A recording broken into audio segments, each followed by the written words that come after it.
छत की वो आखिरी सीढ़ी जब रश्मि ने सच देख लिया। पुराना घर, नई शुरुआत। रश्मि की शादी हुए 3 साल हो चुके थे। दिल्ली के एक पुराने मोहल्ले में उसका ससुराल था। घर की दीवारें जैसे हर दिन कुछ कहती थी, किसी के आंसू, किसी की हंसी, किसी की चुप्पी। रश्मि पढ़ी लिखी थी, नौकरी करना चाहती थी, लेकिन सासू माँ के अनुसार बहू का असली धर्म घर संभालना होता है, बाहर की दुनिया नहीं। रश्मि चुप रहती थी। वो जानती थी कि अगर अभी कुछ बोली तो सवाल उसके संस्कारों पर उठेंगे। वो बंद कमरा। उस घर में एक कमरा था, छत की आखिरी सीढ़ी पर। वहां कोई नहीं जाता था। जब भी रश्मि पूछती, जवाब मिलता, वो कमरा तो वर्षों से बंद है, कुछ नहीं रखा वहां। लेकिन हर रात उस कमरे से कुछ हल्की आवाजें आती थीं, जैसे कोई धीमे सुर में गा रहा हो या कोई किसी को चुप करा रहा हो। रश्मि की नींद उड़ जाती थी। सच्चाई की दस्तक। एक दिन जब सब लोग किसी रिश्तेदार की शादी में गए थे, रश्मि अकेली थी। आवाजें फिर आईं। वो डरते डरते उस छत तक गई और बंद कमरे का ताला खोला। अंदर बहुत पुराना सामान था, कुछ खिलौने, पुराने फोटो फ्रेम और एक डायरी। डायरी पर नाम लिखा था, विभा शर्मा 1999। रश्मि ने पढ़ना शुरू किया। विभा की कहानी। विभा इस घर की सबसे बड़ी बहू थी। बेहद समझदार, आत्मनिर्भर, लेकिन परिवार की पुरानी सोच के कारण उसे कभी अपनी पहचान नहीं मिली। जब उसने नौकरी करने की बात की तो उसे मानसिक रोगी कह दिया गया। उसे उस कमरे में बंद कर दिया गया, इलाज के नाम पर। उसकी आवाजें वहीं से आती थी, जो आज भी गूंजती हैं।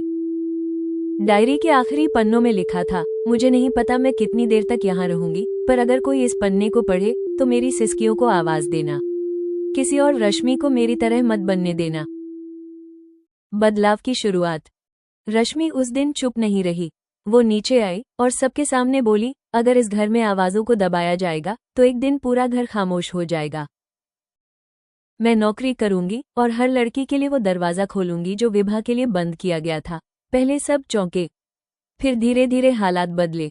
ससुर जी ने पहली बार मुस्कुरा कर कहा, शायद अब घर सच में जीने लगा है। सास और बहू के बीच पहली बार खुली बातचीत। अगले दिन सासू माँ ने पहली बार रश्मि से कहा, वो डायरी तुमने पढ़ी? रश्मि ने धीरे से सिर हिलाया। हाँ मां जी, और उस डायरी में सिर्फ विभा दीदी की तकलीफ नहीं थी, आपके डर भी थे।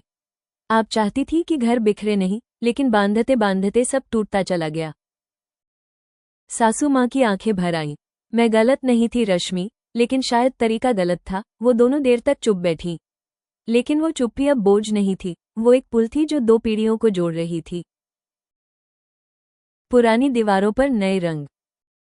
अब रश्मि ने छत के उस कोने को महिलाओं की प्रेरणा दीवार बना दिया।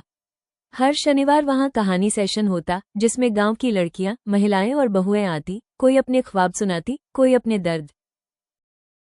सासू माँ अब हर बार सबसे आगे बैठती और कहती, हमारी बहू रश्मि ने इस घर को फिर से जिंदा किया है। अब ये घर सिर्फ दीवारों का नहीं, सपनों का है। विभा का सपना पूरा हुआ। एक दिन एक बूढ़ी औरत आई, सफेद बाल, कमजोर चाल। वो विभा की सहेली थी। उसने रश्मि से कहा, मैंने विभा को वादा किया था कि उसकी कहानी एक दिन दुनिया तक पहुंचेगी। तुमने मेरा वादा पूरा किया है बेटा। रश्मि ने उस महिला को गले लगाया, जैसे 2 अधूरी आत्माएं पूरी हो गई हों। पहली बार मंच पर एक गो ने रश्मि को आमंत्रित किया कि वो घरेलू स्त्रियों की आवाज के विषय पर बोले। स्टेज पर जाते समय उसके हाथ कांप रहे थे, लेकिन जब उसने अपनी बात शुरू की, सन्नाटा छा गया। हर घर में एक बंद दरवाजा होता है। कभी वो डर से बंद होता है, कभी चुप्पी से, लेकिन अब वक्त है उन्हें खोलने का। क्योंकि जब महिलाएं बोलती हैं तो दीवारें नहीं, दुनिया बदलती है। पूरा हॉल तालियों से गूंज उठा।